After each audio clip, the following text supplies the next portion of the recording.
nós vamos fazer aqui?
Aqui também.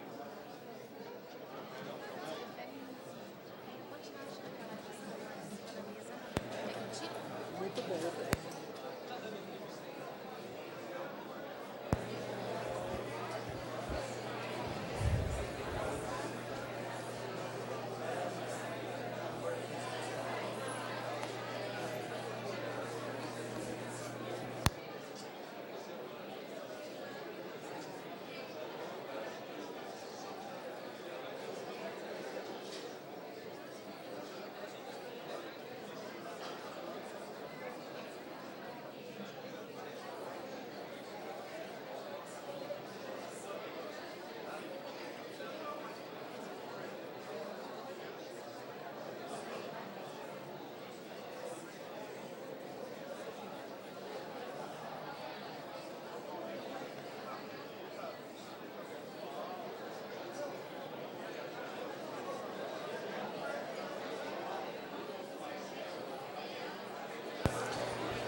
Boa noite a todos.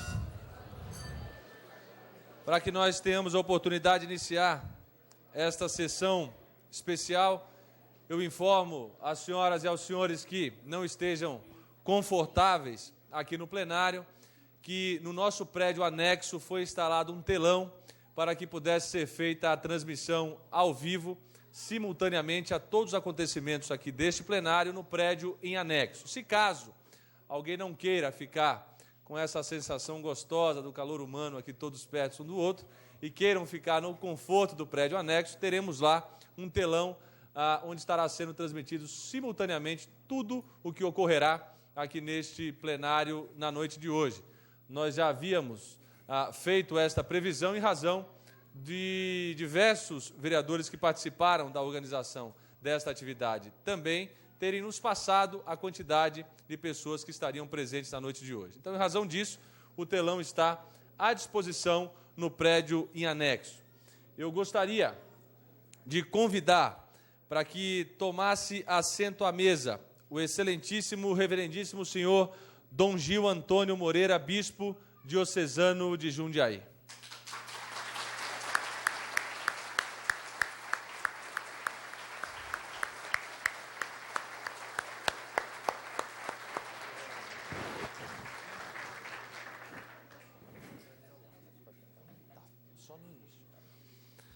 Gostaria de convidar também o prefeito municipal Ari Fossen para que tomasse assento à mesa. Gostaria de convidar também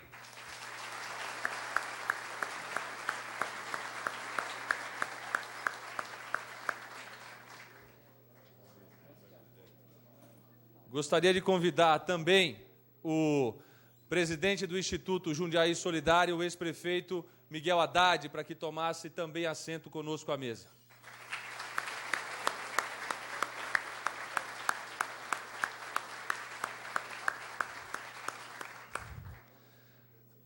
A presidência agradece e registra a presença das seguintes autoridades que se encontram em local de destaque. O vereador Joaquim César da Silva, vereador de Campo Limpo Paulista, representando o prefeito Messias Cândido da Silva, o senhor José Renato Ferreira.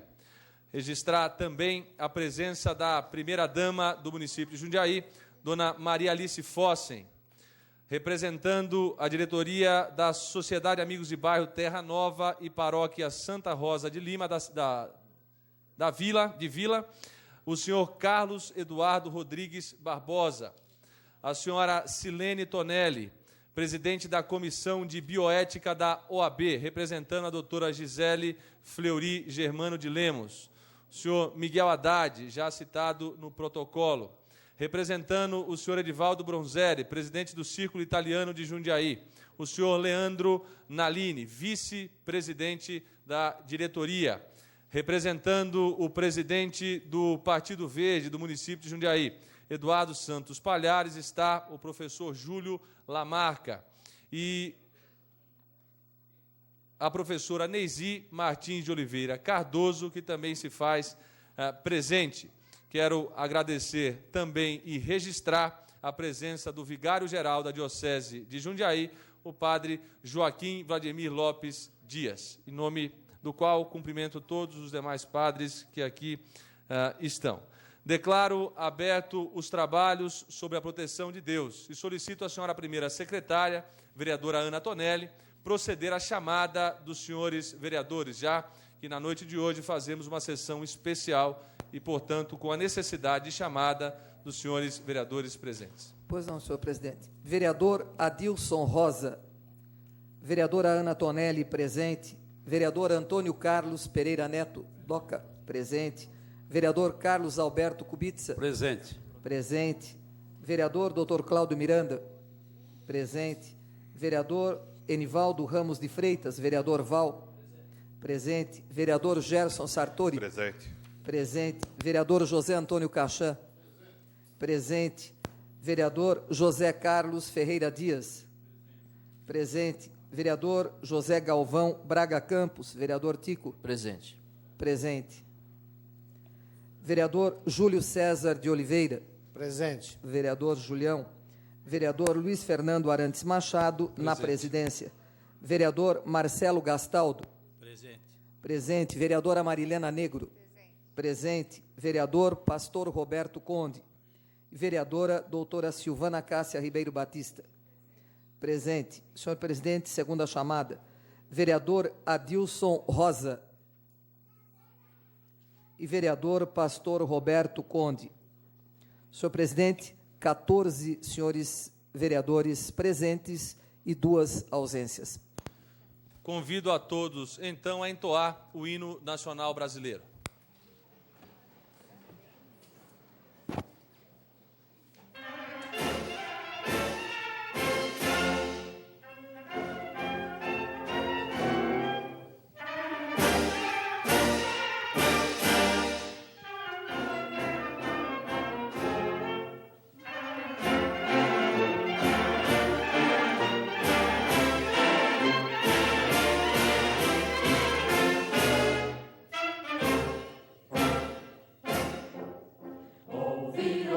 grandes margens plácidas de um povo heróico brado retumbante, e o sol da liberdade em raios fúlgidos brilhou no céu da pátria nesse instante.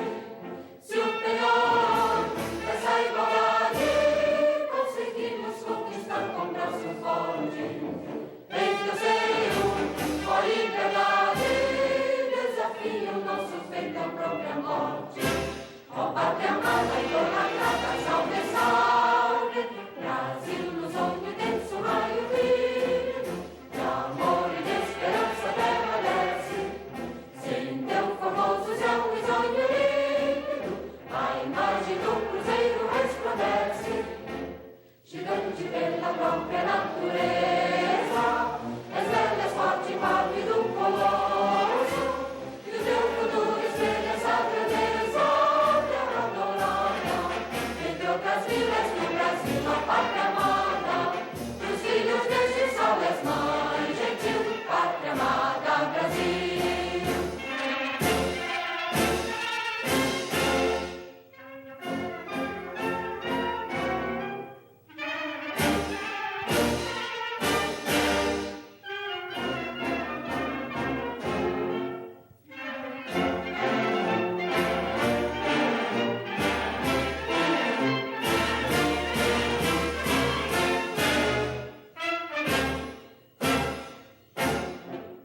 Deitado eternamente imenso esplêndido, ao som do mar e à luz do céu profundo, fulguras ao Brasil, florão da América, iluminado ao sol do novo mundo, do que a terra mais garrida, teus risonhos lindos campos têm mais flores, nossos bosques têm mais vida, nossa vida no teu seio mais amores.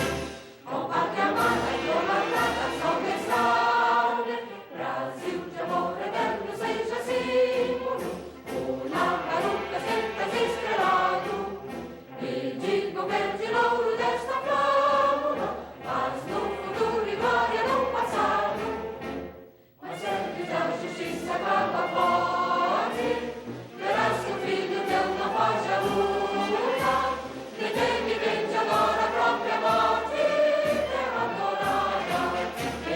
Vilas do Brasil, ó pátria amada, dos filhos deste sol és mãe gentil, pátria amada, Brasil.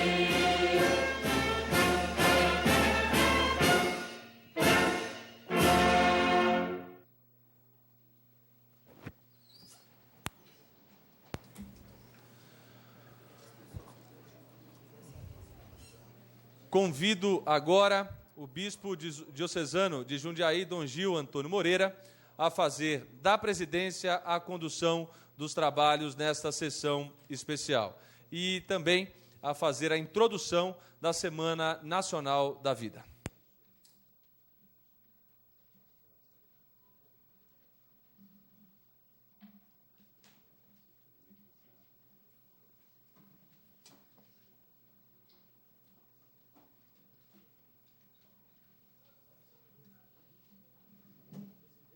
Agradeço ao senhor presidente, doutor Luiz Fernando, a honra de poder presidir essa sessão e saúdo o excelentíssimo senhor prefeito municipal, doutor Ari Fossen, sua digna esposa aqui presente. Saúdo o senhor presidente, mais uma vez, doutor Luiz Fernando, a senhora vereadora Ana Tonelli, secretária, a pessoa dos quais eu quero saudar a todos os vereadores aqui presentes, agradecer desde já a atenção e a presença dos senhores para esse momento em que queremos propor algumas reflexões, sem dúvida sérias, a respeito do valor da vida. Quero saudar a todo o meu povo querido, que estou vendo aqui numeroso, e agradecer a presença de todos que vêm de várias comunidades da nossa igreja, da nossa diocese. Senhoras e senhores, no ano de 2005, a CNBB, reunida em assembleia, criou o Dia do Nascituro, escolhendo para isso o dia 8 de outubro, por causa da proximidade com o Dia da Criança. A motivação para a decisão foi o crescente clima de agressão à vida humana nos últimos tempos. Os sofrimentos que isto tem causado às famílias brasileiras. Ela mesma, CNBB, em várias outras ocasiões, já tem se pronunciado a favor da dignidade da pessoa humana e tem um histórico de defesa dos direitos da pessoa humana nesse país, e ela tem feito, de fato, veementes apelos em favor da vida nos últimos tempos, vendo-a assim ameaçada. Já em 1995, o nosso Papa João Paulo II, de veneranda memória, havia escrito a encíclica Evangelium Vitae, Evangelho da Vida, em que expõe com máxima propriedade as preocupações a respeito da multiplicação e o agravamento das agressões à vida das pessoas e dos povos, sobretudo quando é débil e indefesa. O Papa João Paulo II, como sabemos, foi um grande batalhador em favor da vida e mereceu, inclusive do presidente do Egito, Said Mubarak, muçulmano, um raro elogio. Em questões de humanidade, não há no mundo odierno nenhuma autoridade maior que João Paulo II, falou o presidente do Egito naquela ocasião de sua visita, da visita do Papa àquele país. A encíclica do Papa João Paulo II, Evangelium Vitae, é de uma profundidade imensa e de uma abrangência pouco conhecida na literatura atual a respeito do tema. Recentemente, o Papa Bento XVI fez pronunciamentos contundentes sobre o valor inalienável da vida humana e os direitos da pessoa humana, como, por exemplo, em sua visita à Áustria, no começo de setembro, quando afirmou: o direito humano fundamental, o pressuposto para todos os outros direitos, é o direito à própria vida. Isto vale para a vida da concepção até o seu fim natural. O aborto, por conseguinte, não pode ser um direito humano, é o seu contrário, diz o Papa. Também em agosto passado, queridos amigos, recebemos em língua portuguesa a edição da extraordinária obra Lexicon, Termos Ambíguos da Bioética. A obra é de grande utilidade para quem deseja conhecer a amplidão das questões que envolvem a ética e a moral na atualidade. Para preparar a celebração do Dia do Nascituro, a Igreja no Brasil criou a Semana Nacional da Vida, que é justamente essa que estamos vivendo, que tem promovido, inclusive, atividades variadas em relação ao tema em todo o território nacional. Tudo isso a Igreja tem feito não para impor uma doutrina, mas para propor uma séria reflexão e para cumprir o seu dever de contribuir com a sociedade, a fim de que não venha a cair em situações degradantes e não seja vítima de ideologias desumanizadoras que agem por interesses materialistas ou algo que o valha, sem preocupações éticas. A Igreja não tem interesse em política partidária. Reconhece e incentiva, assim, o exercício da política com P maiúsculo, que se deve pautar por uma atitude exclusivamente favorável à pessoa humana. Ela também convida aqueles políticos que professam a fé cristã, e ela também cumpre o dever de dizer uma palavra àqueles que são católicos, a se unirem neste ideal e não se deixarem levar por interesses personalistas ou puramente eleitoreiros, a fim de que os ideais humanitários sejam protegidos. Para o político cristão, nada pode estar acima da ética e do respeito pela pessoa humana, pois, do contrário, ele trairia a sua fé e se transformaria em peça de corrupção e desmandos. Aqueles que são chamados à nobre vocação política, a Igreja incentiva para que sejam fiéis e se eximam de qualquer tentação de ceder onde não podem ceder, mesmo em seu benefício próprio. Quanto a isto, diz a Sagrada Escritura: não aceitarei um presente que me corrompa. Não se deixem levar pelas pressões e sejam capazes de fidelidade àquilo que creem, ou melhor, fidelidade àquele em quem acreditam, tendo recebido o dom da fé pelo batismo que nos une a Deus e ao seu projeto.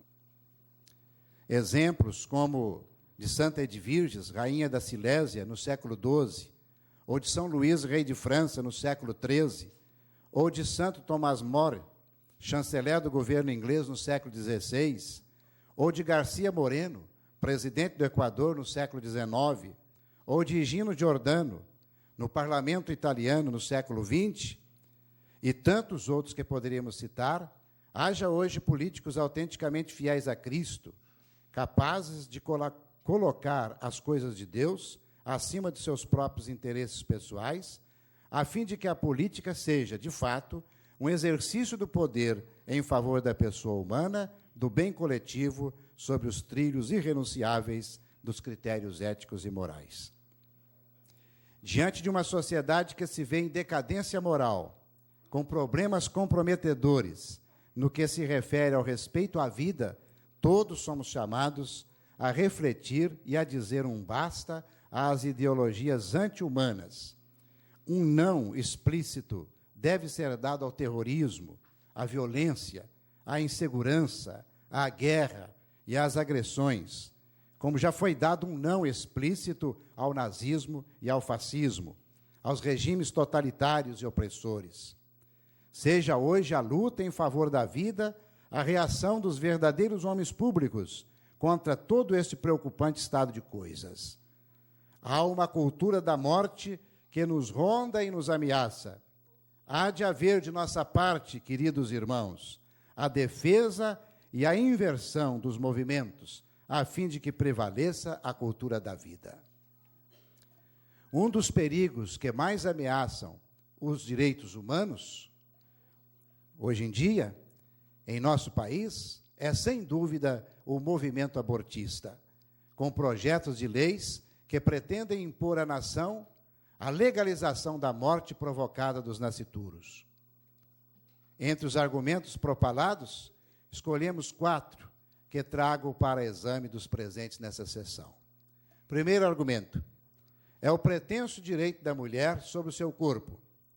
Afirma-se que a mulher teria direito de decidir sobre o seu próprio corpo, portanto, somente a ela caberia a decisão de abortar ou não. O argumento é falho.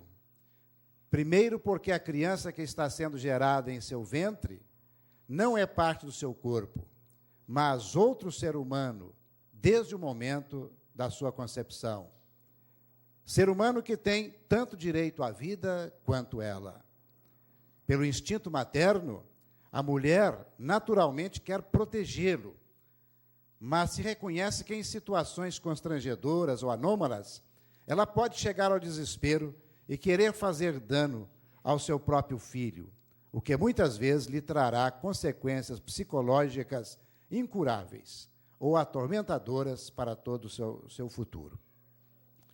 A sociedade e o governo devem assumir a responsabilidade de ajudar esta mulher e não têm o direito de causar-lhe a legião moral, tentando transformá-la em uma pessoa insensível diante do crime de assassinato do seu próprio filho. O nosso corpo foi dado para ser protegido, alimentado, e, na verdade, nem a mulher e nem o homem são propriamente donos do seu corpo, a não ser para fazer-lhe o bem, nunca o mal. O segundo argumento que usam por aí. O grande número de abortamentos clandestinos justificaria a legalização do aborto. É falaciosa a afirmação, pois quando se quer vencer um crime praticado por muitos, o remédio não é transformá-lo em lei, favorecendo assim a prática do que é mal, mas combatê-lo com meios eficientes e humanitários. Há pouco tempo, foi amplamente divulgado na internet uma pesquisa sobre quem financia o aborto clandestino no país, mostrando com fontes seguras que há interesses multinacionais, internacionais, na aprovação de leis abortistas e cita, inclusive, várias entidades que investem dinheiro no país, como uma delas, a tal Ford, a USAID, Agência de Desenvolvimento Internacional do Governo dos Estados Unidos, e outras, a Fundação Rockefeller, são entidades que injetam dinheiro no país para que o país aprove leis contra a vida humana dos nascituros, leis abortistas. Financiam, inclusive, clínicas clandestinas de abortamento. As afirmações são comprovadas por vários endereços eletrônicos das organizações acima, onde se podem verificar a autenticidade dos dados. Isto é extremamente escandaloso, é mesmo diabólico. Primeiro financiam abortamentos clandestinos, para depois usar o mesmo argumento para provar ser necessário legalizá-lo. Os dados acima podem ser procurados pelos endereços eletrônicos sdv@pesquisasedocumentos.com.br ou e-mail de monteiro@pepilio.com.br. Os números fornecidos pelo Ministério da Saúde sobre abortos clandestinos e ainda sobre a mortalidade de mulheres por motivo de abortamentos são sempre estimativos, ou às vezes imaginários, pois não há pesquisa confiável sobre eles. Sobre a morte de mães que abortaram, há inclusive uma enorme disparidade entre o que afirma o Ministério da Saúde e o que diz o próprio SUS. Enquanto o Ministério da Saúde afirma que nos anos 2002, 2003, 2004, houve 115, 152 e 156 mortes, o SUS informa, resultado de sua pesquisa, que foram somente 6, 7 e 11 mortes. Dados sobre o assunto podem ser conferidos no endereço espvida@osite.com.br. Terceiro argumento. A gravidez no começo poderia ser interrompida, pois não se trata, a não ser de uma vida ainda incipiente, de apenas um conjunto de células. Desde que o espermatozoide se encontrou com o óvulo, começou uma nova vida humana. Tudo ali já está programado, desde a cor dos olhos, os membros, os órgãos, como prova a ciência biológica. Não se trata de uma coisa semelhante às fezes ou à urina que pudessem ser eliminadas. É uma vida em seu começo, mas é verdadeira vida humana e não pode ser destruída pura e simplesmente. Alguém já afirmou, citado ainda pelo nosso prefeito agora há pouco tempo na entrevista, uma gota d'água é água ou não é água? A vida deve ser protegida desde a concepção até o seu fim natural. Quarto argumento. O assunto não deve ser tratado a partir de conceitos religiosos, mas é direito do Estado. A rejeição do argumento religioso, praticada por alguns dos abortistas, é outro elemento escandalosamente injusto e antidemocrático. Como escrevi em artigo nessa semana, a laicidade dos sistemas governamentais é legítima enquanto não seja preconceituosa e excludente. Os jornais têm publicado artigos de grande valor a respeito disso, como os do jurista Ives Gandra e de Carlos Alberto de Franco, com o título de Fé, Razão e Tolerância, publicado no Estado de São Paulo, no dia 24 de setembro último. As afirmações de Carlos de Franco são, de fato, incontestáveis. Ele diz mesmo, pratica-se, nesse país, então, o terrorismo ideológico pelo sistema de atacar os que, no exercício de seu direito democrático, pensam e opinam de modo diferente do deles, acusando-os de serem, só por opinarem de outra maneira, intransigentes, tirânicos, ditatoriais. Tentar excluir, queridos amigos e amigas, tentar excluir nós que cremos, ou a igreja como tal, da discussão, como tem acontecido no governo brasileiro, é totalitarismo, é desrespeito à democracia. 70% do povo brasileiro é constituído de católicos, 20% de cristãos de outros credos, que estão unidos, em sua grande maioria, a nós, na luta em favor da vida. O governo é e tem o dever de ser laico, mas não pode ser excludente, não pode ser preconceituoso, não pode desconhecer que ele governa um povo que crê, um povo que é temente a Deus, que tem direito de ter a sua fé cristã e que tem direito de defendê-la, um povo que crê em Cristo e sabe que Cristo é caminho, verdade e vida. A igreja e os cristãos de outros credos, e também os que não creem, quando lutam em favor da vida, são a voz dos nascituros, que ainda não podem falar, a defesa dos indefesos, a proteção dos agredidos. Quando agem os governos contra o direito de participação dos que opinam a partir de sua consciência religiosa, fica ameaçada a liberdade. Afirmar que o Estado tem o direito de limitar os nascimentos por qualquer meio denota uma consciência sem senso humanitário e destituída de respeito pelos direitos individuais. A Lígia Klinosviak, doutora em ciência forense, professora de direito penal da Universidade de Lublin, escreve: o Estado que legaliza o direito ao aborto pretende ter o direito de dispor da vida humana e de transmitir tal disposição à mãe da criança concebida e que começou a sua existência. Tal Estado, diz a doutora, não é mais democrático, porque nele a medida da democracia é o direito de matar alguns grupos de pessoas. Isso está citado no Lexicon, publicado agora em agosto. Voltamos a afirmar que o dinheiro público, o resultado dos nossos impostos, que todos pagamos, precisa ser administrado em favor da vida e não deve ser utilizado para custear campanhas internacionais ideológicas de redução da natalidade sem critérios éticos. É preciso ainda que se chegue à conclusão que a solução para a gravidez indesejada não pode ser o assassinato das crianças. O governo e a sociedade têm de encontrar meios favoráveis à vida para este problema. É necessário ampliar, desburocratizar, valorizar o sistema de adoção nesse país, para que crianças não sejam jogadas em lagos, como vemos aí, crianças não sejam assassinadas antes de nascer.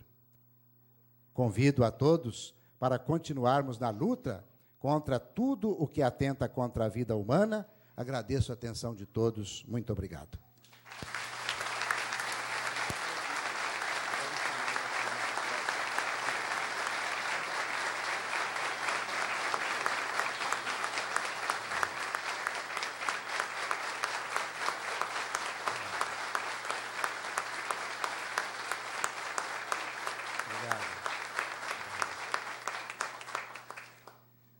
Além dos argumentos utilizados que ameaçam a vida do nascituro por tentativa de legalização do crime do assassinato de crianças, eu gostaria ainda de propor à reflexão uma breve alusão à chamada pílula do dia seguinte.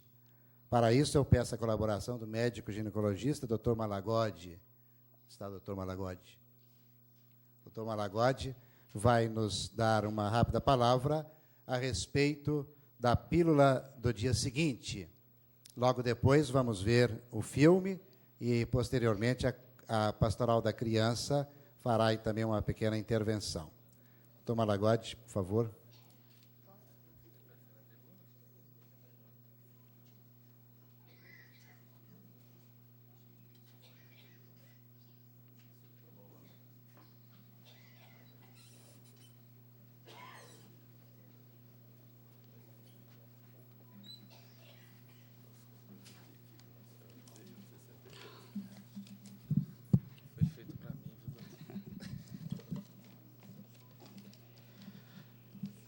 Prezadas autoridades, senhores vereadores, meus amigos, Uma das questões que vem sendo muito discutida atualmente no Brasil, especialmente por autoridades e pela mídia, é a opção pelo aborto como forma de se atenuar os infortúnios médicos e sociais que o uso não humanizado da genitalidade nos tem provocado.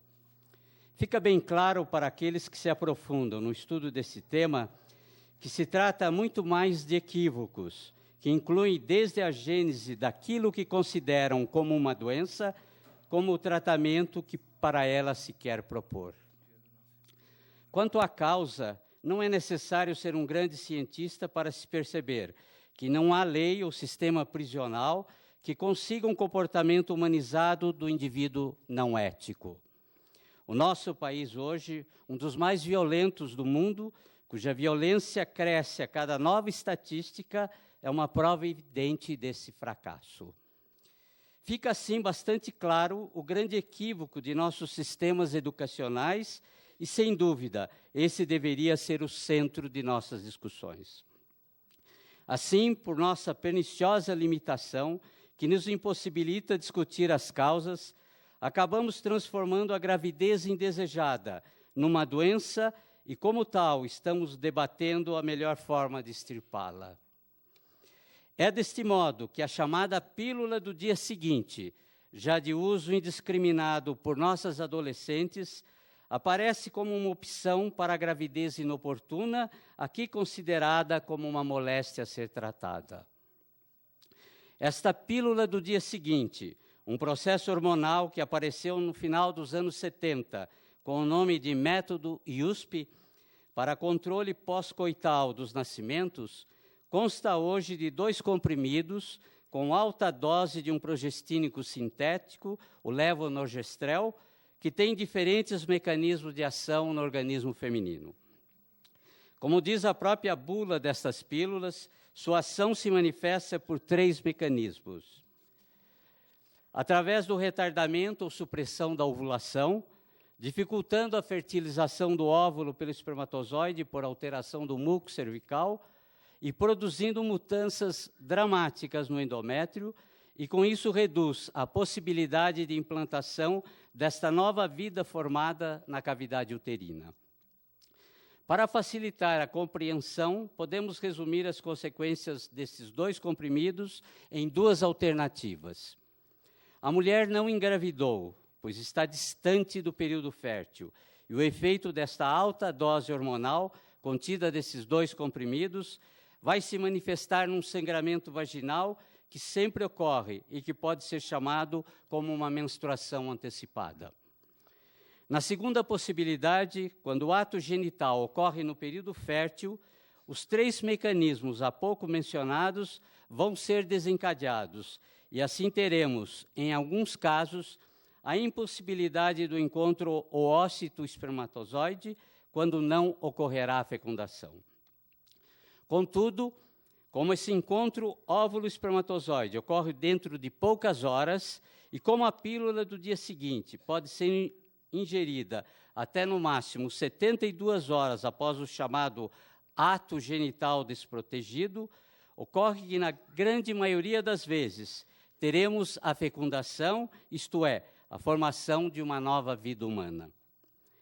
Vale a pena repetir aqui as palavras de Moore e Persaud, citados no léxico. O desenvolvimento humano começa com a fecundação, processo durante o qual um gameta masculino, o espermatozoide, se une ao gameta feminino, o ócito, para formar uma única célula chamada zigoto.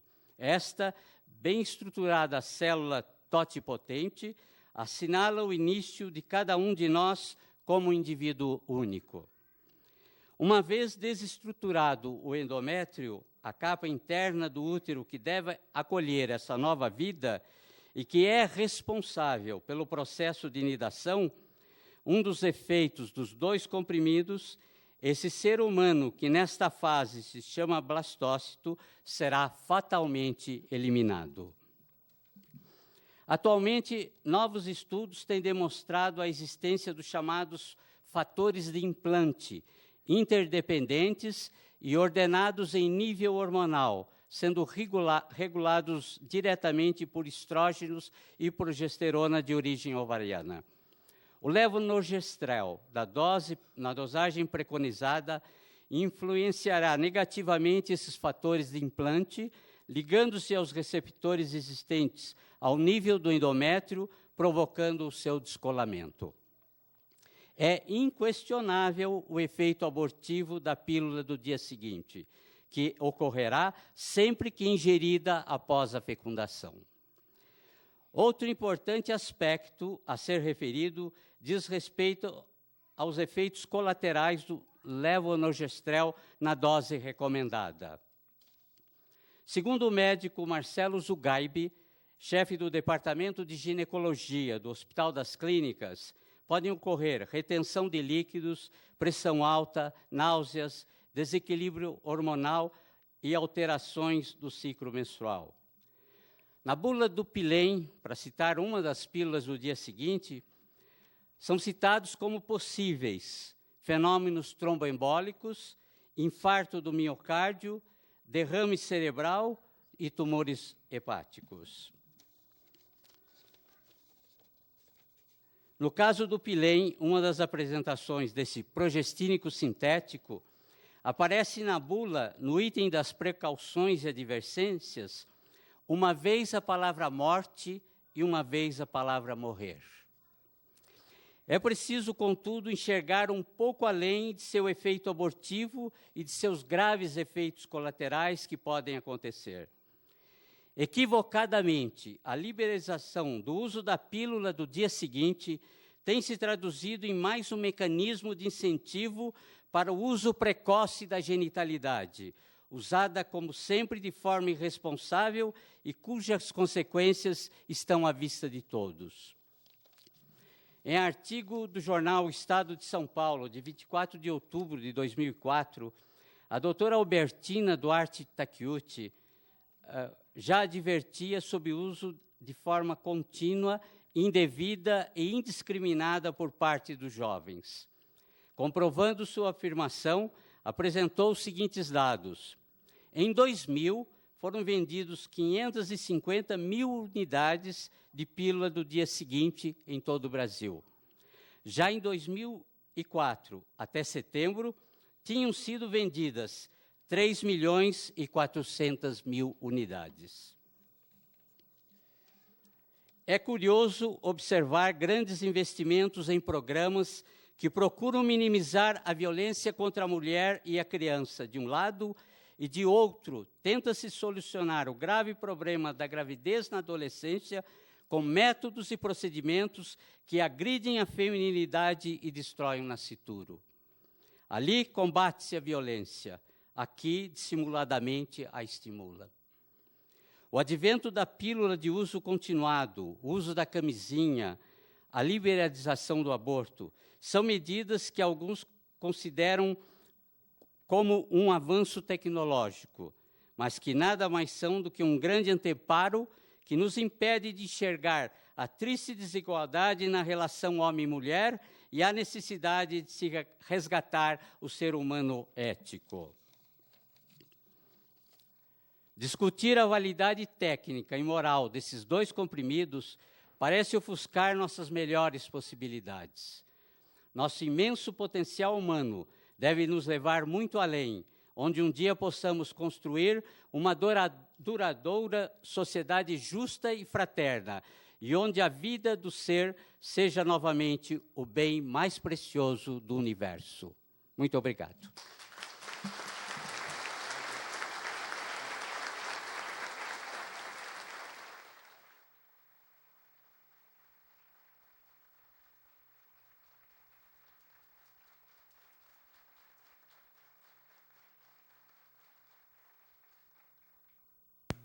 Gostaria de convidar para que fizesse também a composição da mesa conosco o prefeito municipal de Itu, senhor Herculano Cartilho Passos Júnior, por favor, para fazer a composição da mesa conosco.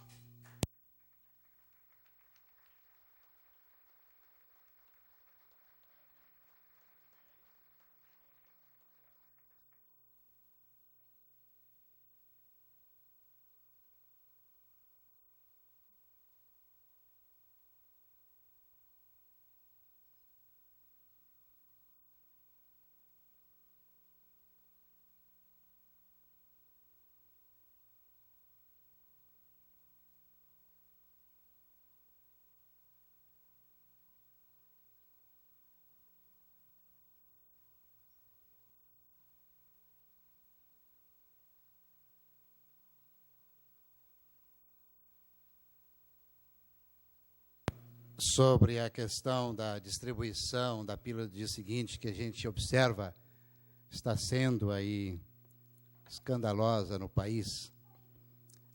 Durante essa semana passada, um dos jornais da cidade publicou uma matéria que não deixa de preocupar muito, que muitas adolescentes estão atrás da pílula do dia seguinte e que isso aumentou, essa procura aumentou imensamente.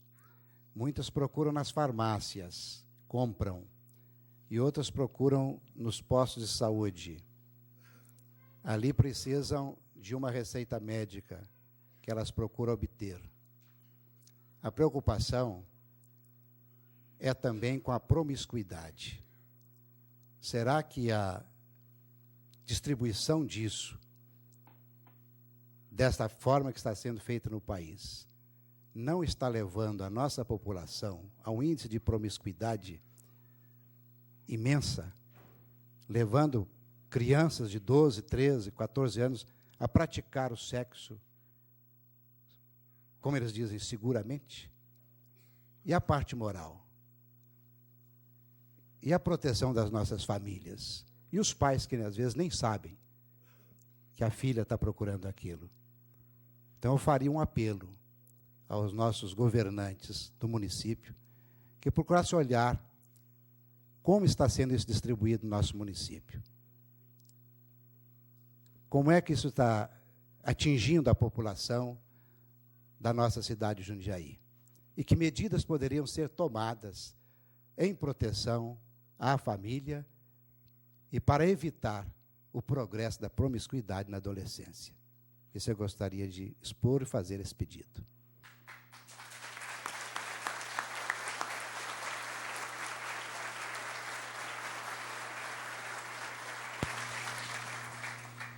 Agora, então, assistiremos à apresentação do filme O Grito Silencioso.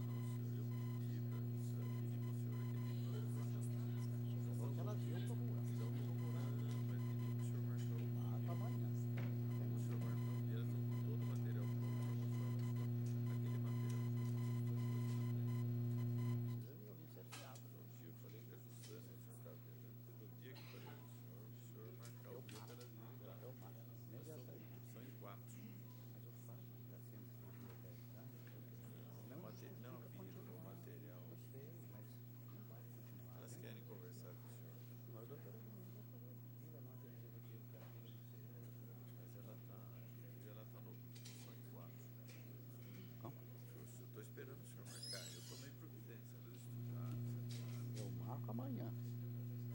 Ela não vai procurar.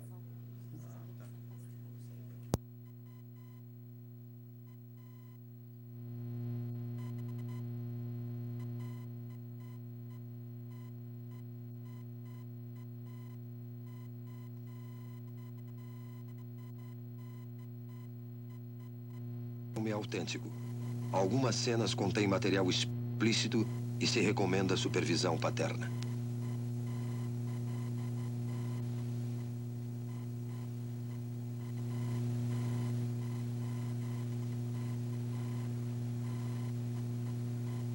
Agora podemos perceber o grito silencioso na face desta criança que agora enfrenta a iminente extinção.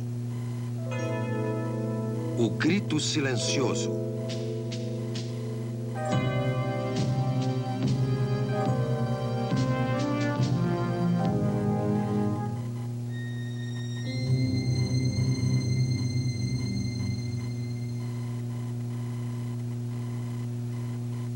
Meu nome é Bernard N. Nathanson.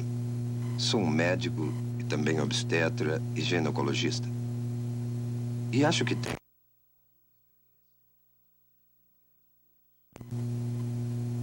Bem, quando eu estudava medicina, em 1949, não havia uma ciência como a fetologia. Aprendemos que esta criança nascer, o feto, era uma coisa no útero e que somente por uma questão de fé era ou não era um ser humano e se esse ser humano teria ou não qualquer qualidade bem pessoal. Mas essa história mudou desde 1970. Foi nessa época que a ciência da fetologia surgiu nos meios médicos.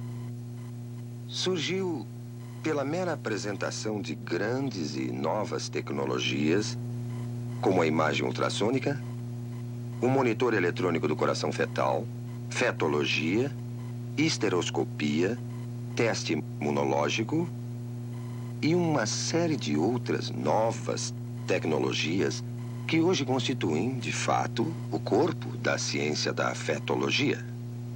A imagem ultrassônica, que é a imagem do feto em movimento, tornou-se acessível à nossa clínica a partir de 1976. A sala para exames ultrassônicos consiste de uma convencional mesa de exame e do aparelhamento de ultrassom. Essa máquina que vemos aqui. A mulher grávida é colocada na mesa para o exame. O abdômen é devidamente coberto. A ponta do instrumento é colocada sobre o útero. O aparelhamento consiste basicamente de um cristal que emite ondas de som em alta frequência. E um outro aparelho que capta o eco dessas ondas. O eco é então registrado num computador que o transforma em uma série de imagens da criança nascer. E a criança pode ser observada por uma análise linear, que é útil para a gravidez adiantada, ou por uma de setor, que é mais precisa para delinear a criança na fase inicial, como esse caso. A imagem reconstruída pelos moldes do eco é capaz de ser de uma absoluta clareza e é tão detalhada nesse instrumento que as válvulas do coração são observadas abrindo e fechando com as contrações do coração.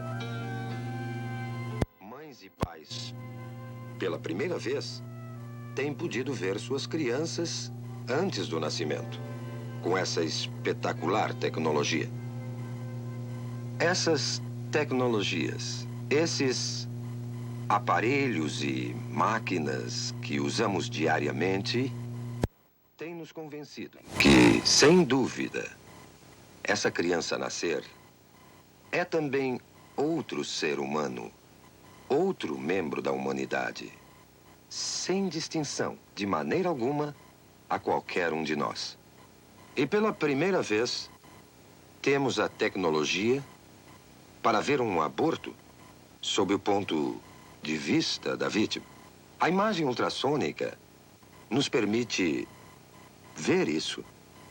E assim, pela primeira vez, vamos observar como uma criança vai sendo torturada, desmembrada, desarticulada, esmagada e destruída pelos insensíveis instrumentos de aço do aborteiro.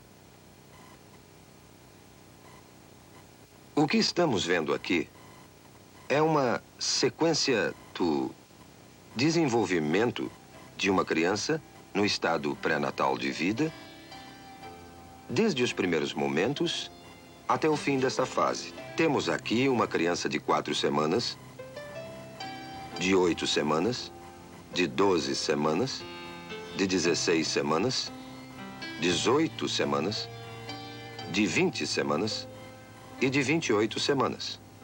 Como podem ver, não existe ainda uma mudança dramática na forma ou substância desse ser durante esse desenvolvimento. Essa pequena pessoa, de 12 semanas, é uma criatura, inegavelmente um ser humano. Já tem ondas cerebrais desde 6 semanas, seu coração está funcionando há 8 semanas e todo o resto das funções humanas são exatamente como as nossas. Agora, esse livro, Obstétrica de Williams, 16ª edição de 1980, é um livro de estudo usado em todas as escolas de medicina nos Estados Unidos.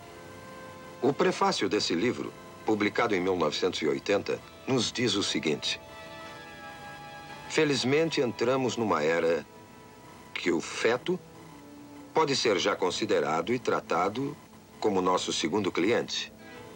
Quem poderia sonhar, mesmo há alguns anos, que poderíamos atender um feto como médico? As tradicionais éticas médicas e conceitos nos dizem que não devemos destruir nossos clientes e nós juramos preservar suas vidas. Agora veremos como o aborto age no nosso segundo cliente. Temos então uma criança de 12 semanas no útero, o útero sendo esse músculo em redor da criança. Quando o aborteiro inicia o processo, primeiro coloca esse instrumento, conhecido como espéculo, na vagina da mulher. E em seguida abre a fim de avistar o colo uterino aqui. Tendo avistado o colo, o aborteiro, então, pega esse instrumento, conhecido como tenáculo, firma-o seguramente com o espéculo no colo. Desta maneira, grampeia bem o tenáculo para firmá-lo melhor ao colo do útero. Outro instrumento que é posto em ação é chamado sonda. Esse instrumento é colocado dentro do útero, depois retirado, para o aborteiro determinar exato a profundidade e o tamanho do útero. Depois, esse grupo de dilatadores, esses metálicos, curvos instrumentos, são usados para fazer a dilatação do colo, a fim de aplicar finalmente os mencionados instrumentos de aborto. O aborteiro primeiro introduz o mais fino desses instrumentos dentro do colo, a fim de dilatá-lo, girando o instrumento para uma parte mais larga, introduz essa ponta e vai então trabalhando através das várias graduações que aumentam o tamanho final do instrumento dilatador. Depois, passa a usar um instrumento conhecido como aparelho de sucção, o qual está sendo retirado de um recipiente esterilizado para seu uso. E então, isso será inserido no colo dilatado até chegar ao útero, para então perfurar o saco que cobre a criança, esvaziando do fluido que a cerca. O instrumento é posto em direto contato com a criança numa pressão aproximada a 55 milímetros de mercúrio, aplicada na ponta desse instrumento, que está ligada a um longo tubo grosso de sucção e a instrumentação abortiva, que é o aparelhamento do outro lado. A ponta de sucção começará a destruição da criança. Pedaços do corpo são separados, um por um, até ficar somente fragmentos do corpo e a cabeça. A cabeça é grande demais para passar pela tubulação. Para isso é necessária a aplicação de outro instrumento, chamado pinça de pólipo, dentro do útero, através do colo já dilatado. E o aborteiro, então, terá que pegar a cabeça da criança, que flutua livre dentro do útero, entre os anéis desse instrumento. A cabeça é então dilacerada e seus pedaços removidos com seus respectivos ossos. E o aborto, então, estará concluído. Já vimos como uma criança de 12 semanas aparece na tela ultrassônica. Também vimos a mecânica, todas as fases do aborto de 12 semanas. Agora, pela primeira vez, veremos um filme feito com a verdadeira imagem ultrassônica de um aborto de 12 semanas. Não se esqueça que não é um caso fora do comum, um aborto tardio. É um dos 4.000 casos de aborto feitos todos os dias nos Estados Unidos. Esse filme foi feito numa clínica de abortos. O médico que realizou o aborto foi um jovem que trabalhava em 2 diferentes clínicas de aborto ao mesmo tempo. Ele já havia feito mais de 10.000 abortos na sua vida. Quando lhe pediram para assistir uma exibição deste filme, ele ficou tão chocado do que ele fazia que saiu da sala por um momento. Voltou para ver o final, mas nunca mais fez outro aborto. A moça que manobrou a verdadeira câmera ultrassônica era uma feminista e a favor do aborto. Mas ela também ficou tão chocada pelo que viu nesta sessão de cinema que nunca mais quis discutir o assunto aborto. Mas vamos voltar ao filme em questão. Estamos observando um detalhe de uma verdadeira imagem ultrassônica de uma criança de 12 semanas. A criança está colocada nesta direção.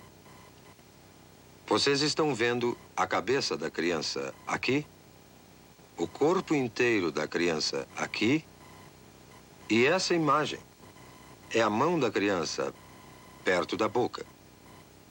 Olhando essa criança mais de perto, observamos o olho ou a órbita ocular aqui, o nariz da criança aqui, sua boca aqui, e até vemos o ventríloco do cérebro aqui. Esse é o fluido que enche os espaços do cérebro. Vemos o corpo da criança aqui, com as costelas em silhueta, e sua coluna vertebral atrás. Essa é uma área granulada de tecidos. Na parte superior, parece ser a placenta da criança. Podemos até distinguir aqui as coxas, as extremidades inferiores saindo do corpo, desta maneira. Agora, vamos à ação. Vemos o coração batendo no peito da criança. Suas batidas são de 140 por minuto aproximadamente. Agora, vemos a criança se movendo dentro do útero. E observamos várias mudanças de sua posição. Ela ainda está colocada desta maneira. E a boca está recebendo o polegar da criança. A criança está outra vez movendo-se calmamente no seu santuário. Agora, esta sombra que estamos vendo na parte inferior da tela é a ponta de sucção que foi deliberadamente colorida para que possamos distingui-la com mais clareza. Mas o aborteiro dilatou o colo e está inserindo a ponta de sucção que podemos observar se movimentando na tela. Podemos notar que a ponta de sucção, que está aqui, quando se move em direção à criança, ela recua do objeto e começa a produzir movimentos violentos e agitados. A criança se move com mais determinação. Sua posição muda constantemente. E ela retrocede mais uma vez aqui. A ponta de sucção ainda não tocou na criança. E mesmo assim, ela permanece agitada e movendo-se violentamente. A criança virou agora outra vez de perfil. E a ponta de sucção volta mais uma vez a aparecer na tela. A boca da criança está aberta, o que veremos mais uma vez em outro momento. Mas esta ponta de sucção, que vemos se movendo violentamente na parte inferior da tela, é um instrumento mortal, que eventualmente irá destruir a criança. É só depois que o saco é perfurado para a saída do líquido que a ponta do aparelho entrará em contato com a criança. Mas podemos observar a ponta movendo-se enquanto o aborteiro procura o corpo da criança. Mais uma vez, vemos a boca da criança aberta, como se estivesse emitindo um grito silencioso. Este é o grito silencioso de uma criança prestes a enfrentar sua extinção. Agora, as batidas do coração aumentam dramaticamente e os movimentos da criança são mais violentos, como percebendo a agressão ao seu santuário. Está se afastando e podemos vê-la movendo-se para a esquerda do útero, numa tentativa patética de escapar aos terríveis instrumentos que o aborteiro usa para extinguir a sua vida. Agora, o coração está visivelmente acelerado. Suas batidas chegam a 200 por minuto. Não há dúvida alguma que a criança percebe o perigo mortal que a espera. A membrana foi perfurada e o fluido escapou. Não se vê mais o reservatório de líquido protegendo a criança. Mas uma vez que o fluido saiu, a ponta do aparelho de sucção se firma no corpo da criança e a criança é puxada para baixo pela ponta de sucção do aborteiro com a pressão negativa aplicada e o corpo está sendo desmembrado sistematicamente e separado da cabeça. A cabeça está nesta direção aqui. Eu estou no momento delineando a cabeça. As partes inferiores já foram destruídas. E vemos a ponta de sucção brilhando de espaço a espaço na tela como uma série de ecos. Enquanto a criança está sendo empurrada de um lado para o outro, enquanto a ponta de sucção está sendo aplicada ao corpo desta maneira e o aborteiro está exercendo sua tração na criança. A cabeça é ainda perceptível aqui. O corpo já não se pode ver. Foi separado da cabeça. O que vemos agora é a cabeça mesmo, que é chamada linha média do eco, e vários fragmentos de ossos. Mas a cabeça, que estou delineando aqui, nessa criança de 12 semanas, é grande demais para sair inteira numa peça de dentro do útero. O aborteiro terá que empregar este instrumento, a pinça de pólipo, numa tentativa de segurar a cabeça. Ele agora tentará dilacerar a cabeça com esse instrumento, dessa maneira, e remover a cabeça aos pedaços de dentro do útero. O aborteiro e o anestesista têm um código secreto entre eles, que os protege da pavorosa realidade dos fatos. O aborteiro e o anestesista se referem à cabeça da criança, que agora é chamada de número 1. O anestesista, então, perguntará ao aborteiro: o número 1 já saiu? Já acabamos? Vemos agora, intermitentemente, os dentes ou lâmina desse instrumento aparecendo nessa imagem aqui. A cabeça tende a flutuar, solta no útero. E aqui estão os dentes ou lâmina desse instrumento vindo por aqui. E a cabeça está sendo agarrada pela pinça de pólipo e puxada para baixo em direção ao colo. Agora, tudo o que vimos sobrando são simples resíduos, simples fragmentos, pedaços de tecidos que documentam que ali viveu uma vez um indefeso, frágil ser humano. Considerando o impacto do aborto na nossa sociedade, vamos olhar algumas estatísticas do que realmente aconteceu nos últimos 20 anos. Nós temos dados confiáveis indicando que em 1963, bem antes do aborto ser legalizado pela infame decisão Roe versus Wade, eram efetuados aproximadamente 100 mil abortos ilegais anualmente nos Estados Unidos, e muito poucos legais.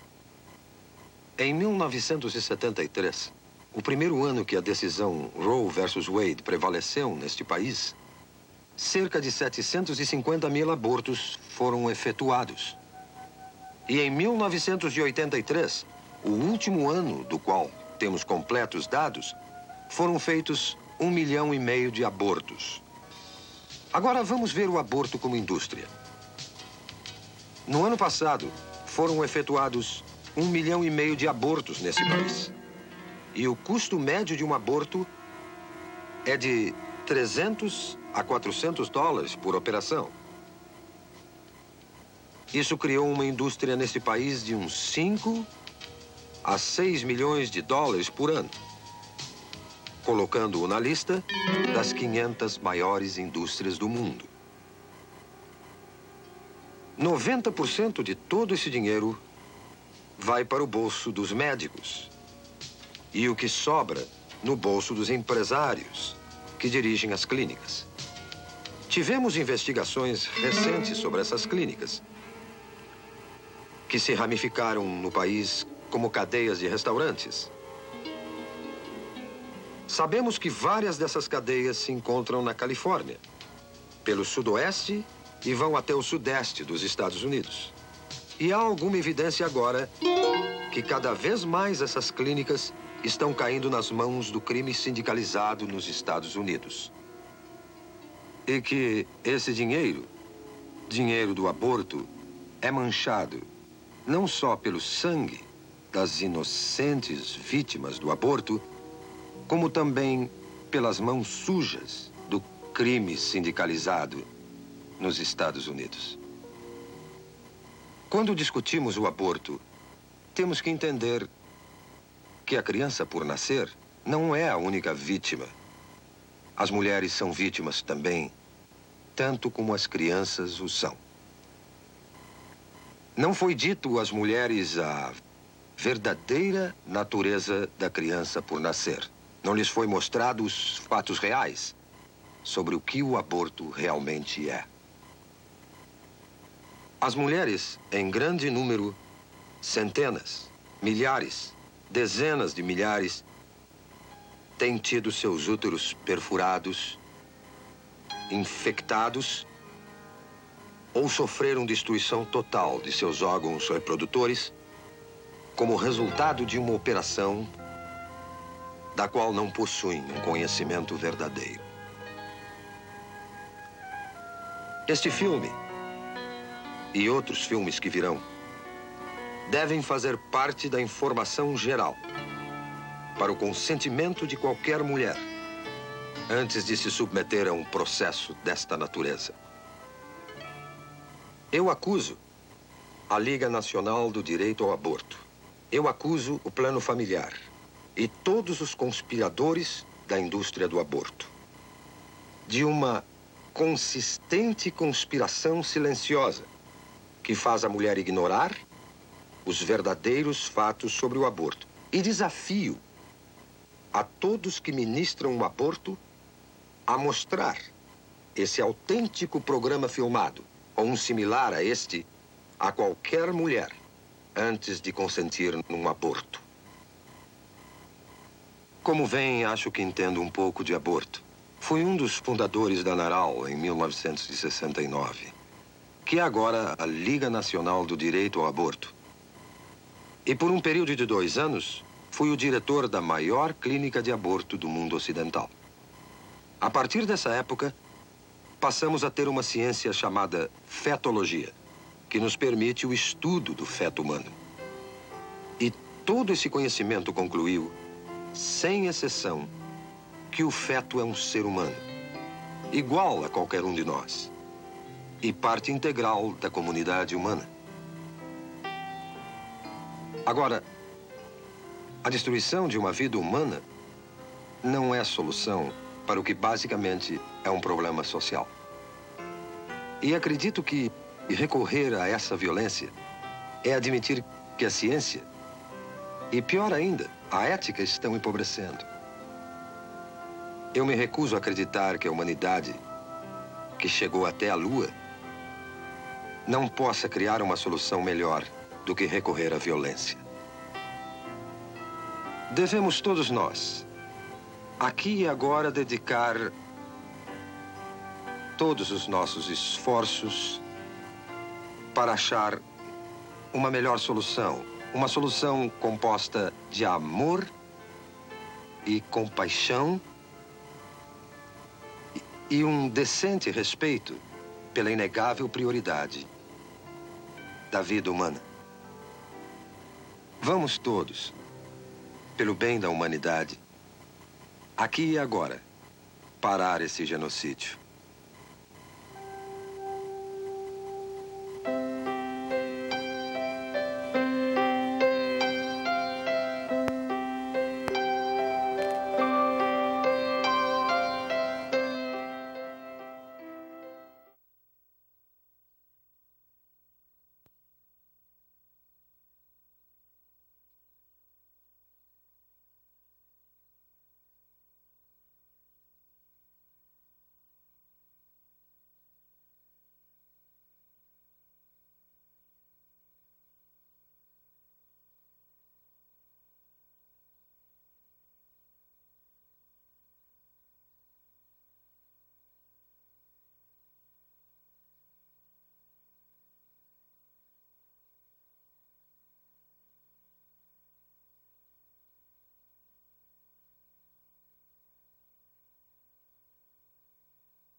Convido os membros da Pastoral da Criança para a apresentação do trabalho de apoio à gestante.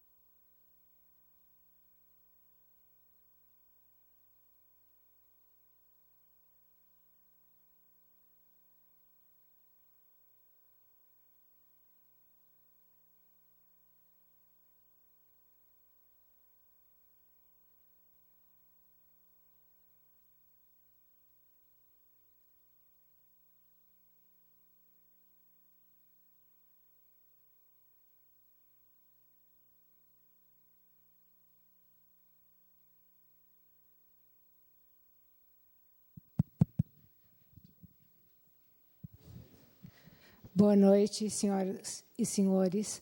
Eu agradeço por estar aqui neste momento, representando toda a comunidade da Pastoral da Criança da nossa diocese. Meu nome, Maria Celina Taralo. E eu queria agradecer em especial ao senhor Bispo D. Gil, que é o nosso pai, o nosso orientador, e que dá força muito grande no nosso trabalho da Pastoral da Criança. A Pastoral da Criança é uma organização comunitária de atuação nacional e internacional que tem seu trabalho baseado na solidariedade humana e na partilha do saber. O objetivo é o desenvolvimento integral das crianças, desde a sua concepção até os 6 anos de idade, no seu contexto familiar e comunitário, a partir de ações preventivas que fortaleçam o meio social e a integração entre as famílias e as comunidades. A principal característica da Pastoral da Criança é a sua rede de solidariedade, formada por cerca de 900 voluntários aqui na nossa Diocese de Jundiaí, que atuam em nível comunitário e que dão sustentação à instituição. No Brasil, mensalmente, 267 mil voluntários em nível comunitário, acompanham mais de 1,9 milhão de crianças de 0 a 6 anos e 97 mil gestantes em seu contexto familiar e comunitário. Esses números representam cerca de 22 milhões de visitas domiciliares anuais às famílias das gestantes e de crianças menores de 6 anos. O voluntário da Pastoral da Criança, ele realiza mais do que um trabalho junto às famílias que acompanha. Ele tem uma missão de fé e vida, de fraternidade cristã, de amor e de corresponsabilidade social. Na Diocese de Jundiaí, 5.500 crianças menores de 6 anos e cerca de 300 gestantes são acompanhadas mensalmente pela Pastoral da Criança em 10 municípios: Jundiaí, Cajamar, Itu, Campo Limpo, Salto, Várzea Paulista, Cabriúva, Santana de Parnaíba, Louveira e Itupeva. Em cada município temos várias paróquias e várias comunidades, num total de 110, às vezes temos até 115 comunidades atuantes. A Pastoral da Criança, ela comemora o dia do nascituro dentro dessas comunidades. Na Assembleia Geral dos Bispos do Brasil, definiu-se, como já disse nosso bispo D. Gil, o dia 8 de outubro como o dia do nascituro, ou seja, da criança que está para nascer. A semana que precede esse dia foi denominada Semana da Vida, é a semana que vivemos atualmente. Essa iniciativa da CNBB é um dos compromissos a favor da vida em sua declaração sobre exigências éticas em defesa da vida. Outra proposta é fortalecer a pastoral da criança e as outras pastorais sociais como forma de promover a vida desde a sua concepção e garantir vida digna para todos, superando as desigualdades econômicas e sociais. Entre as ações da Pastoral da Criança está o apoio integral a gestantes pobres ou em situação de risco. Mutirão em busca das gestantes. Para encontrarmos as gestantes das comunidades e acompanhá-las desde o início da gravidez, realizamos um mutirão a cada 3 meses, nos meses de fevereiro, maio, agosto e novembro, em todas as comunidades onde os líderes vão em busca de novas gestantes, imitando Maria, que foi à procura de sua prima Isabel. O acompanhamento das gestantes é uma das prioridades da Pastoral da Criança. Entre as principais causas de mortalidade infantil estão as afecções neonatais, 27%, que poderiam ser evitadas com um pré-natal de qualidade e orientação às mães sobre saúde, higiene, nutrição e cidadania. As crianças são o futuro do mundo. Se a gente deseja que haja paz nas famílias e nas comunidades, temos que começar cuidando bem de cada criança desde antes do seu nascimento. Defende a doutora Zilda Arnes Newman, a fundadora e coordenadora nacional da Pastoral da Criança. Para trabalharmos com as gestantes, para levarmos para ela esperança, alegria, fé, certeza na gravidez, nós usamos o que chamamos de laços de amor. Esses laços de amor são cartelas que foram preparadas especialmente para cada gestante.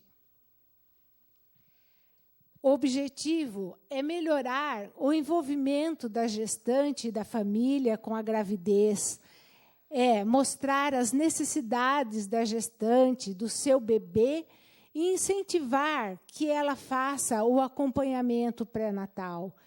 Nós usamos uma linguagem que a mãe consegue entender o que está acontecendo com ela e com seu bebê. Dentro da pastoral da criança, não chamamos de feto, de embrião, chamamos sempre de bebê. Peço licença para ler 2 meses. Nós temos um acompanhamento mensal, e a cada mês que nós vamos visitá-la, nós lemos uma cartela referente ao mês da gestação. No primeiro mês de gestação, lemos para a mãe e para as suas famílias o que podemos dizer, ou chamar de a voz do nascituro. Diz assim: olá, mamãe, estou feliz por estar aqui com você. Sabe, já tenho o tamanho de um grão de arroz. O meu coraçãozinho já bate. E o meu cérebro, meu sistema nervoso e a minha coluna vertebral já estão se formando. Que bom, né? Depois temos uma mensagem espiritual de Deus para ela. Você é uma pessoa iluminada por Deus, porque carrega no seu ventre uma nova vida. E depois falamos de alguns sinais, de alguns cuidados. No 5º mês, por exemplo, nós lemos a voz do nascituro que diz: olá, mamãe, eu já consigo abrir e fechar os olhos, mexer as mãos, dar chutes, chupar os dedos, sentir sabor e fazer caretas. Já reconheço a sua voz e a do papai. Já escuto a voz das outras pessoas. Também percebo quando você está cansada, alegre ou triste. O carinho que a criança recebe na barriga da mãe é um sinal da doçura, da suavidade e do amor profundo de Deus. Com os laços de amor, nós conseguimos, muitas vezes, mudar o pensamento de uma gestante que queria abortar, de uma adolescente que não sabe como vai enfrentar a vida com um filho. Lendo essas cartelas e dando o apoio para cada uma, com essas visitas, cada líder da pastoral da criança tem salvado muitas crianças. A vida é o maior direito do ser humano. A Pastoral da Criança, como organismo de ação social da Conferência Nacional dos Bispos do Brasil, CNBB, coerente com o seu compromisso cristão, é contrária a qualquer ato deliberado contra a vida humana desde a concepção. A CNBB posiciona-se publicamente a partir de afirmações fundamentadas não só na fé, mas na ciência e em aspectos éticos e jurídicos. São elas: o embrião ou o feto é um ser humano e, por isso, tem direito à vida. Qualquer atentado contra a vida do embrião ou do feto é, portanto, uma violação dos direitos humanos. Cabe ao Estado o dever de tutelar, proteger e preservar o embrião ou feto de qualquer ameaça ou risco. Todo ser humano tem o dever de respeitar a vida do outro. O Estado não pode autorizar que uma vida, não importa qual a sua condição, seja eliminada. O direito à vida de outro inclui o respeito da mãe ao filho que carrega em seu ventre. Ela não é proprietária dessa vida e, portanto, não pode decidir pela sua eliminação. nesse trecho extraído de uma nota elaborada pela CNBB, eu vou estar repetindo alguma coisa que D. Gil já falou, mas que eu acho que vale a pena. Os direitos da mulher. A questão do aborto traz para o centro do debate os direitos da mulher e, em especial, da gestante. A busca e a afirmação dos direitos específicos da mulher são um verdadeiro progresso da sociedade atual. Respeitar, defender e promover o direito da mulher é um dever de todos os que afirmam a dignidade inviolável do ser humano. Com a mesma convicção, defendemos e apoiamos os direitos do nascituro. O ser humano, desde a sua concepção, possui o seu próprio patrimônio genético e o seu sistema imunológico. Trata-se de um outro ser humano gerado, de modo que mãe e embrião constituem seres humanos distintos. O drama da gravidez indesejada e a prática de abortos clandestinos fazem parte de um grave problema social de saúde pública. É preciso pressionar os governos para que sejam estabelecidas políticas públicas de orientação aos adolescentes e mulheres, assistência e saúde das gestantes. É preciso sanar o problema em sua raiz, ou seja, na origem do problema, e não tentar consertar o mal com um mal maior. Quero agradecer nesse momento a todas as nossas mães, as mães da nossa pastoral, que lutam com dignidade para que seus filhos tenham vida e tenham em abundância. Muito obrigada.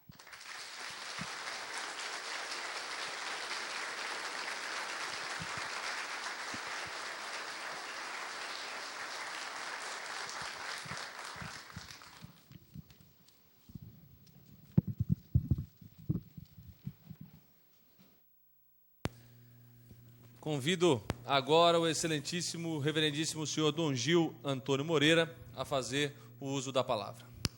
Eu quero apenas agradecer, antes de encerrar, à Câmara Municipal de Jundiaí por esta noite que nos concedeu de diálogo entre o povo e o poder na cidade.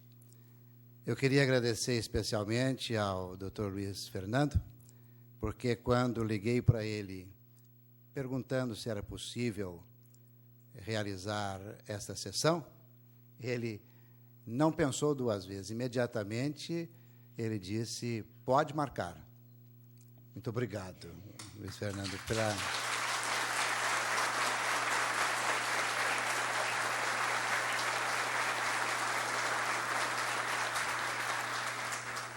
E queria agradecer, então, o apoio dos vereadores aqui presentes, que eu estou vendo que a grande maioria está aqui, e penso que todos estão aqui também manifestando justamente a sua ânsia, a sua preocupação diante dos problemas relacionados à vida, ao desrespeito à vida em nosso país. Portanto, a presença deles me parece ser um manifesto a favor da vida.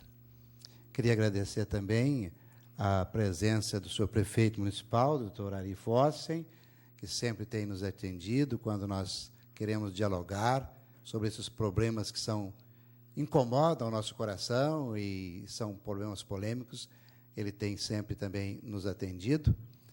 Agradecer ao prefeito, senhor prefeito de Itu, o senhor Herculano Passos, que veio de Itu para participar dessa nossa sessão, ao vereador diácono Reginaldo. Afinal de contas, agradecer a todos. Agradecer a presença de vocês, queridos filhos, irmãos, aqui da Diocese de Jundiaí. A presença de vocês também aqui é um manifesto, é uma presença que representa toda a nossa luta em defesa da vida. Estou vendo muitos padres, muitos diáconos, meus seminaristas e gente de várias comunidades. Muito obrigado a vocês. O que a gente precisa de fato é isso, dar as mãos, sem nenhuma paixão política, mas sempre com uma paixão pela vida em favor da pessoa humana. Muito obrigado a todos, que Deus nos abençoe.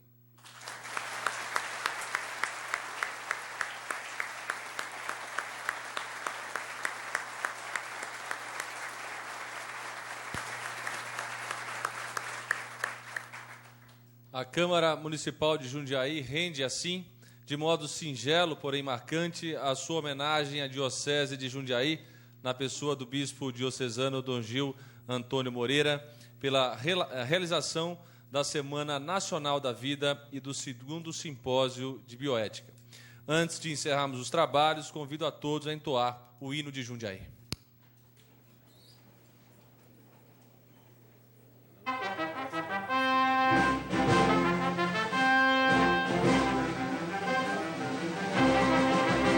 Terra querida, Jundiaí, teus filhos amantes são de ti. Que Deus abençoe eternamente esta terra onde nasci. Ó terra querida, Jundiaí, teus filhos amantes são de ti. Saudades me levam os que passam por aqui.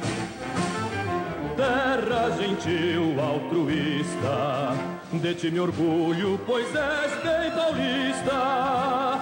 Teus filhos com devoção marcham pra luta como heróis, cheios de fé em sua oração. Que belas tardes amenas, que lindas noites felizes serenas.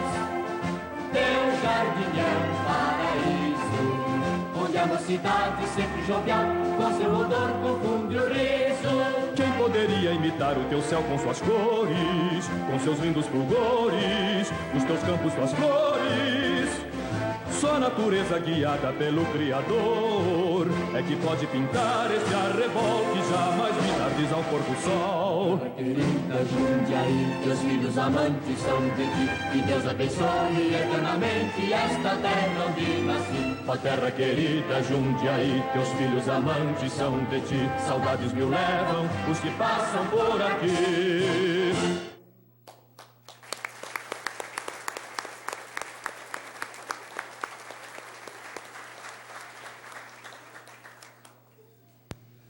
Agradeço a presença das autoridades e de todos que honraram esta casa com a sua presença. Agradeço aos funcionários da Câmara Municipal de Jundiaí a dedicação que tornou possível esta cerimônia. Com a graça divina, declaro encerrado os trabalhos. Muito obrigado.